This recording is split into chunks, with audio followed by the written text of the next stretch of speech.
وما انفقتم من شيء فهو يخلفه۔ جو تم خرچ کرتے ہو اللہ تمہیں اس کا بدلہ ضرور عطا فرمائے گا۔ یہاں پر انسان کو ترغیب دی گئی ہے جو اللہ کے راہ میں یا غرباء پر یا مساکین پر یا اللہ کے جہاد کے لیے دین اسلام کی خاطر نبی کی شریعت کے مطابق وہ مال کو فدا کرتا ہے، لگاتا ہے، خرچ کرتا ہے یا اپنے گھر والوں پر خرچ کرتا ہے، تو رسول اکرم نور مجسم رحمت دو عالم صلی اللہ علیہ وبارک وسلم سرکار نے فرمایا ان کے مال کو اللہ رب العالمین جو انہوں نے خرچ کیا ہے وہ ضائع نہیں ہوتا، بلکہ ان کا بدلہ انہیں دنیا میں دیا جاتا ہے یا حشر میں ان کا بدلہ انہیں لوٹا دیا جائے گا۔ رسول اکرم نور مجسم رحمت دو عالم صلی اللہ علیہ وبارک وسلم سرکار کے غلام حضرت ابو ہریرہ پاک روایت کو نقل فرماتے ہیں، وہ فرماتے ہیں کہ میں نے سنا نبی آخر الزماں صلی اللہ علیہ وسلم سرکار نے فرمایا ایک بندہ وہ ہے جو درہم دینار خرچ کرتا ہے اللہ کے راہ میں، ایک درہم دینار وہ ہے جو غلام آزاد کرنے میں خرچ کیا جاتا ہے، ایک درہم دینار وہ ہے جو مساکین کی خاطر، غرباء کی خاطر، غریبوں کی خاطر درہم دینار خرچ کیا جاتا ہے۔ اور حضرت پاک ابو ہریرہ پاک روایت کو نقل فرماتے ہیں کہ رسول اکرم سرکار نے فرمایا ایک وہ درہم ہے، دینار ہے جو اپنے گھر والوں پر، اپنے عزیز و اقرباء پر وہ خرچ کیا جاتا ہے۔ ان سب درہم دینار جو خرچ کیے گئے ہیں اللہ کی راہ میں، جہاد کے لیے، اللہ کے راستے کے لیے،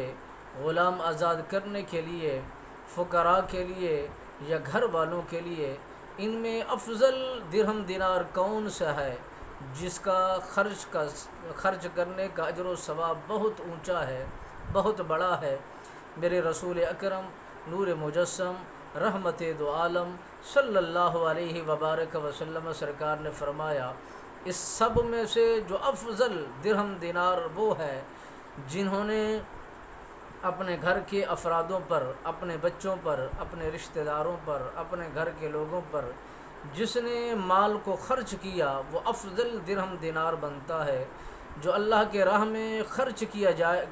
گیا ہے وہ بھی افضل ہونا چاہیے، اس کی افضلیت کا اجر و ثواب بھی اونچا ہونا چاہیے۔ رب نے فرمایا میری راہ میں خرچ کرنے سے تمہیں بہتر یہ ہے کہ اپنی اولاد پر خرچ کرو، اور رب نے فرمایا کہ میرے راہ میں دینے سے پہلا حق تمہارے گھر والوں کا ہے، تمہارے رشتہ داروں کا ہے، تمہارے ان عزیزوں کا ہے جن پر تمہارا حق لازم بنتا ہے، پہلے تم ان پر خرچ کرو۔ رسول اکرم نور مجسم رحمت دو عالم صلی اللہ علیہ وسلم سرکار نے ان لوگوں کے لیے یہ حکم فرمایا، ان لوگوں کی طرف یہ حکم جاری فرمایا، ان کو اپنی طرف متوجہ فرمایا، اے لوگوں جن کے پاس مال و متاع ہے وہ اپنی اولاد پر، اپنے رشتہ داروں پر، اپنے عزیزوں پر وہ خرچ نہیں کرتے، ان کے لیے لمحہ فکریہ ہے، وہ غور کریں، فکر کریں کہیں رسول اکرم نور مجسم رحمت دو عالم صلی اللہ علیہ وبارک وسلم سرکار کی ناراضگی کا اظہار نہ ہو جائے۔ حضرت ابو ہریرہ پاک دوسری روایت کو نقل فرماتے ہیں کہ رسول اکرم نور مجسم رحمت دو عالم صلی اللہ علیہ وسلم سرکار نے فرمایا دو فرشتے صبح سورج طلوع ہونے کے بعد زمین پر اترتے ہیں، ان کی ڈیوٹی ہے وہ دعا گو کرتے ہیں، اے خالق و مالک، اے مالک ارض و سما، اے پروردگار عالم، ہم دعا کرتے ہیں جو تیرا بندہ اس دھرتی پر رہتے ہوئے اپنا مال تیرے راہ میں عزیز و اقرباء کی خاطر، اپنی اولاد کی خاطر مال خرچ کرتا ہے، ہم تیرے فرشتے زمین پر اتر کے اس کے لیے دعا گو ہیں کہ اس کے مال کے اندر، اس کی اولاد کے اندر برکتیں عطا فرما دے، ان کے مال کے اندر اضافہ فرما دے۔ ایک وہ فرشتہ ہے جو زمین پر اتر کر دعا کرتا ہے، اے خالق و مالک، میں دعا گو ہوں ان لوگوں کے لیے جن کے پاس مال و متاع زیادہ ہے، مال بہت زیادہ ہے، وہ ضائع کرتے ہیں، اپنی اولاد پر خرچ نہیں کرتے،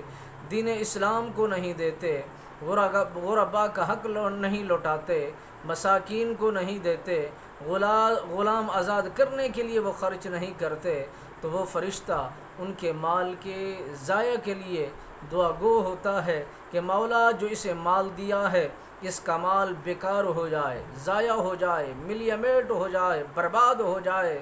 تو عزیزان گرامی، اللہ کا مال ہے، اسی کی راہ میں، اسی کی خاطر لوٹانا چاہیے، خرچ کرنا چاہیے۔ رسول اکرم نور مجسم رحمت دو عالم صلی اللہ علیہ وسلم سرکار نے فرمایا، سب سے افضل مال وہ ہے جو اپنے اولاد پر خرچ کیا جاتا ہے۔ اللہ رب العالمین ہمیں اپنی اولاد پر، اپنے گھر والوں پر، اپنے رشتہ داروں پر مال کو لٹانے کا شوق و جذبہ نصیب فرمائے۔ آمین ثم آمین، وما علیہ الا البلاغ۔